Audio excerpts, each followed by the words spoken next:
It's your girl Shoe Chef, and this is episode 2 of Street Talk TV. Today we're going to interview April Disco Goddess, one of Chicago's filmmakers, on her latest web series, Undercover Detective, and some of her cast members. So let's go check it out.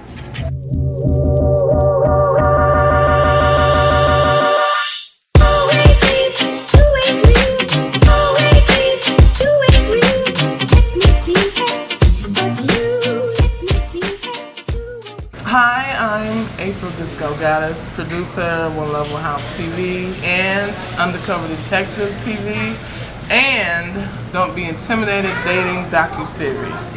That's me. How you doing? My name is Jamont Metcalf. I have Hood Cash Entertainment. Under that, I had a G-Spot Lounge radio show. I have Hood Cash Radio. I have Hood Cash Publishing, and now I'm working on Hood Cash TV. I'm also an actor. Okay, so Undercover Detective came about when I was not satisfied with what's on TV. So God put it into me that if I'm not satisfied with something, I need to figure it out myself. And in the process, it just seemed like a good time because I air on Channel 19, KNTV. That's the public access station. And they were closed. The studio was closed. They actually built a new studio, so I had to wait for almost a year to film in the next studio. So what I primarily do is promote talent, and that's how I met him, because I guess he's a little talented. But he always in the music industry, and he's very knowledgeable. And so I said I need to continue promoting talent. But how, since I was in the studio? So I decided to create a series so I could film out in the world. And when I did that, I thought about the fact that I don't see a lot of TV shows dealing with social issues that's important. They may have a little bit of conversation about it, like when a man has several children by several different mothers, you don't see how the dynamics of those family members work together where they try to bring all children together. Right. Or you don't see what a family goes through when there's a family member with a mental illness. Sometimes they're in denial, or sometimes they have problems finding treatment or paying for treatment insurance. I get into all that. And I want to have a discussion about what's going on in society, right? So I didn't want to do it in a way that I was lecturing people. So you have to do it in a way of entertainment. So together that's edutainment. So I want to educate, talk about the issues, and entertain at the same time. So that's really what Undercover Detective is. It's not just about, he's a criminal. So it's not about just criminals and law enforcement. They go through a lot. Each character has their own story. Well, the idea came, and I had to develop it. It took like 8 or 9 months. I don't have a team. I write the scripts. You can say I have somewhat of a team. Like with Lamont, he's a cast member, but he also gives me ideas. He also brainstorms with me. So it's not like he's just an actor. He's also, I don't know, what would you call that? Mentor. Mentor my ass out of here. He always wanted to be some authority. Okay, I'll give you that one.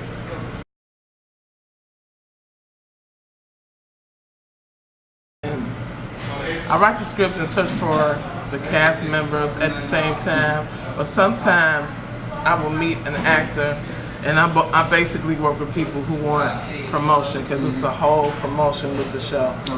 So I will meet an actor and not have a role, but they have this face that I have created a role within the story. It's like they motivated me. Oh, okay. Like with Lamont, he plays Menace. I wanted someone to have a double role. And I didn't have him in mind, but when he came to me, he was like, I act. I'm like, whatever, because I know him as music. So I had seen, I don't know, did you send it to me or was it just on your page? On my page. So I said, I'm like, this motherfucker is acting. For real? Oh, you sent her something? It was just on his page. And I was watching, I'm like, damn, he is acting. You know how you don't know someone's doing something until you actually see it? I was like, okay, let me see if he want to join the cast. And then, because I had already had something in mind, and I was like, okay, Lamont, I'm going to challenge you. I want you to play a dual role. And see. Because I don't want to give away too much about his character, but just know that when you see him, there's some shit going on. I don't edit at all. I have someone to do that. Okay. But you're right. I don't shoot a whole episode chronologically. I shoot in spurts because we got cast members that live all over different cities and states. So sometimes I have to shoot around them, then double back and put that segment together when I've shot something else. It works out really good when they could come to the video rehearsal. This is what I do. I have them come to Facebook Messenger and we rehearse the video. So that means no matter what city they're in, they don't have to worry about trying to, transport to Chicago and do just the rehearsal. It's 2018, 2017. Technology. We was doing everything online. So that works out good. And then I just tell them what day I'm going to be in Chicago. I give them the script that they have already rehearsed. Then I show up. They show up to the location like I'm out here in Greektown. Greektown, y'all. So I want to be different cities. Go give me some leave. Yes. So I want to be in different areas to show the viewers who don't live in Chicago what Chicago looks like in different areas. Just with Undercover. I'm starting off with a dating documentary. That's something totally different just for single people, but they're not actors, real single people. But Undercover, I've been filming for like a year, and I've been airing for 5 months. And I do go to different cities, and I have a cast in different cities, like Chicago, Atlanta, and Charlotte, and Nashville.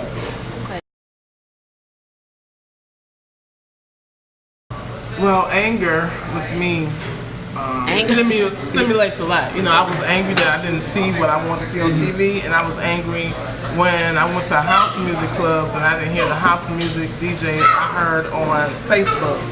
And when I found out these are actual DJs in Chicago, I got angry like people should know. So I just went to Channel 19 and was like, hey, how do I get to be a producer? Yeah.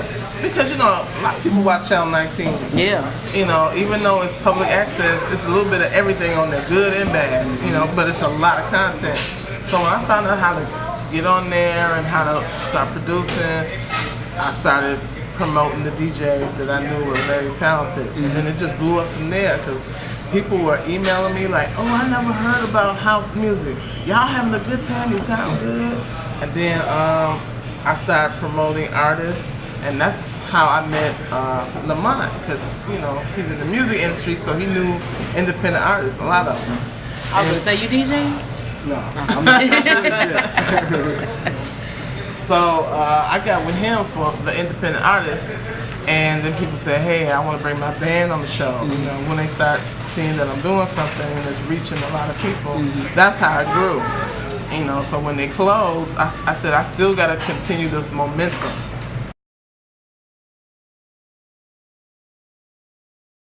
Well, so doing this is relatively new to me. I've only been doing it like a year and a half. Some people have been doing independent film for like 5 or 6 years. How long you been an actor? Probably about 7 years, 8 years. See, I was 10. I've been talking to you. You been acting? Yeah. I didn't even know. See, I just found that shit out. So I'm not like super experienced, but as doing this, filming in different cities, I don't think many people are doing, but I think the most difficult thing is getting commitment from your cast. A lot of people are in a lot of different projects, so with me sometimes they're like not coming to rehearsal, even though it's on the video. They don't be there, and then when I film, sometimes they too busy to leave a show. They know I'm only in Chicago for like 5 or 6 days at a time. sometimes maybe a week. But I'm not here like 3 or 4 weeks back to back. You know what I'm saying? So you should get in as much as you can while I'm here. But I just like the people, the cast members that I have who are consistent. I know they grind because whatever you want to do, you'll figure out a way to do it. You'll organize yourself in order to be here. Because today is a whole improv day. I did not write a script. I just came and told them what I needed them to do.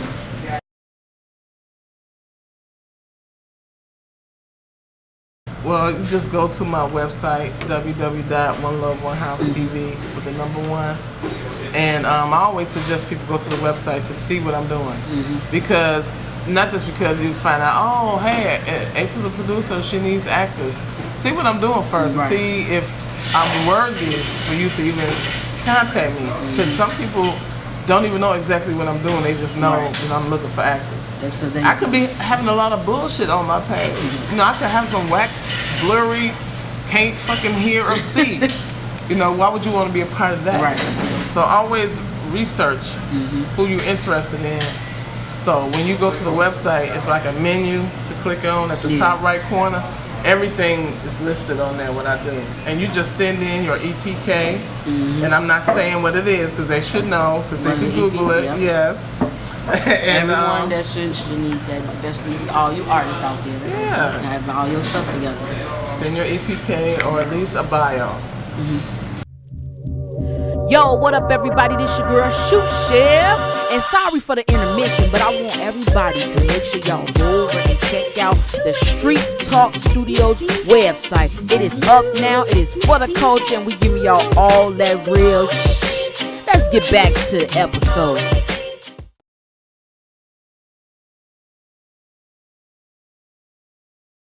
Well, not because he's my friend. I consider him a friend, I guess. But I gave him a very challenging role. Not everybody has that type of role, which he's playing 2 characters. Mr. Lamar, how do you feel about the character of playing 2 roles? I don't think it's challenging. It's like, to me, I just look at it as being acting ass in front of the camera either way. You know, if it's serious, if it's comedic, if it's, you know, thrilling, whatever. I mean, I think it's pretty good.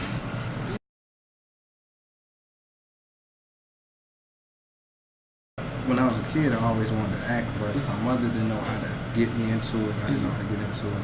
So everything was like an adventure. You know, you have all these casting agents to where you have to pay. And I realized that real casting agents, you don't have to pay. So it was hard to get roles and stuff like that. So what I did was create my own company, Hood Cash Entertainment. And I started doing independent stuff and investing my money into some of their projects. So that would guarantee me a role. So now I was able to make my own actor reels, and I have some in the show. Then I started getting extra roles in different, you know, TV shows and stuff like that, and just kept building my resume. And then started a radio show. I said, well, being an actor, I can't reach out to nobody. Let's say if Denzel Washington walked down the street, I can't say, hey, what's up? I'm an actor. Let's go do lunch. He'd be like, get your ass out of here. But if I have a radio show, I can say, hey man, why don't you come tell them about that new Training Day movie? You know, and we can get people out. So he's more acceptable to do that. So I started doing that. Then I started getting, people just started pouring in. I started meeting major people. You know, I would go to Twitter, introduce myself, like April said. Then people started sending me music. It's like people I ain't even think sing or rap anymore send me music. So just went from there.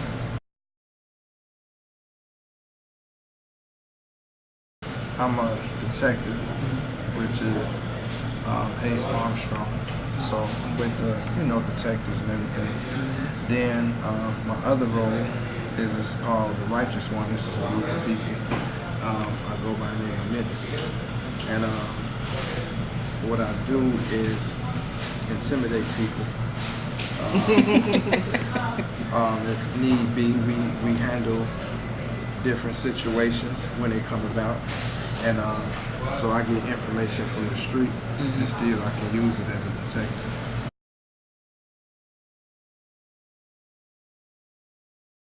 Yeah, with those two roles, they're very secretive. Okay. Because you're a criminal and a detective.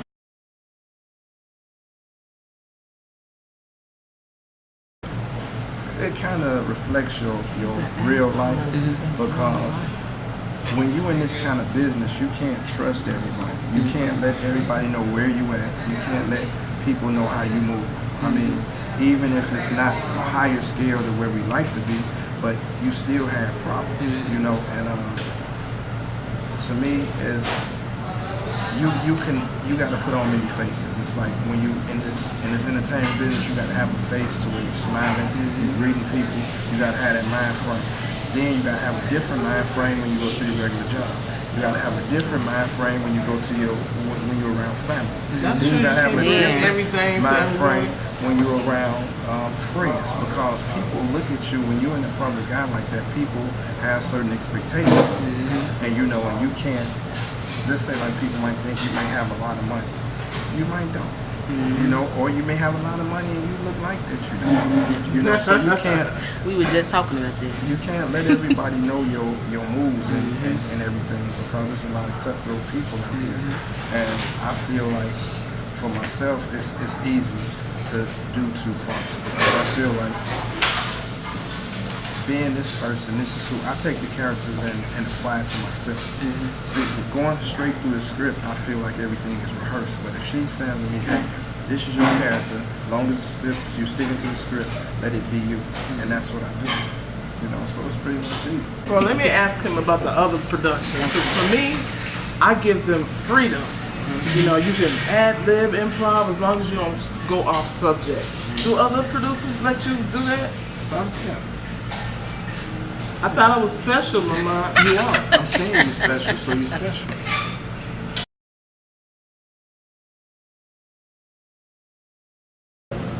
Well, yeah, his double role also, being his double role, his true identity is gonna come out later. And I have Chantel's Kitties. Chantel's Kitties can remind you of Charlie's Angels, but they're the black modern day version, because they're black women who are sexy and powerful. So when the kitties start, really seducing guys to get what they need, and those guys end up missing, people will be surprised at how they do it.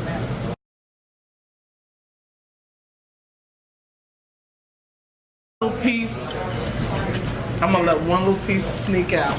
Only on Street Talk Radio. Hey, get the exclusive. I'm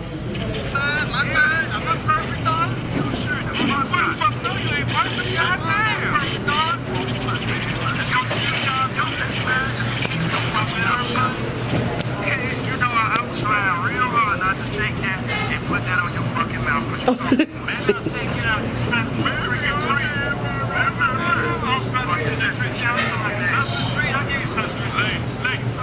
He said what?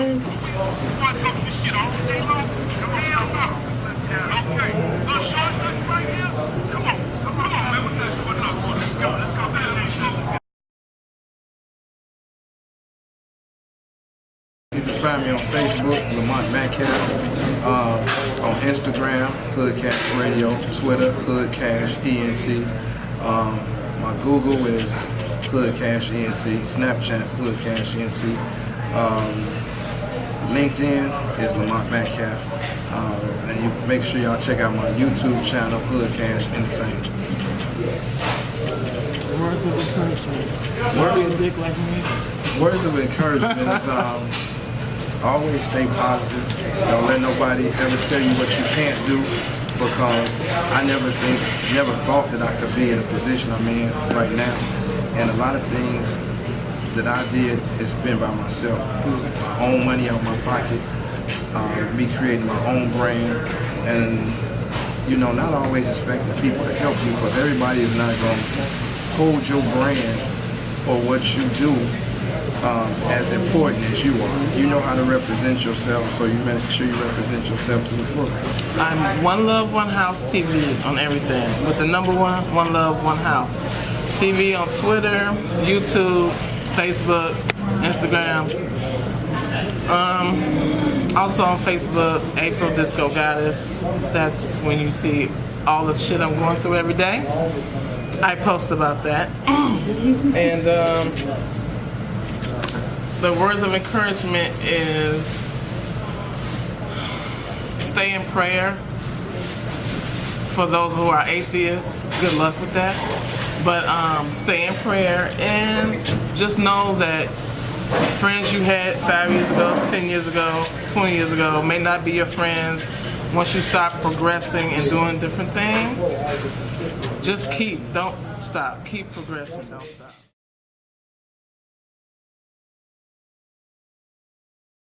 At some point, I want you to feel real emotional, like confused on what to do or pissed off that Romero is making you choose.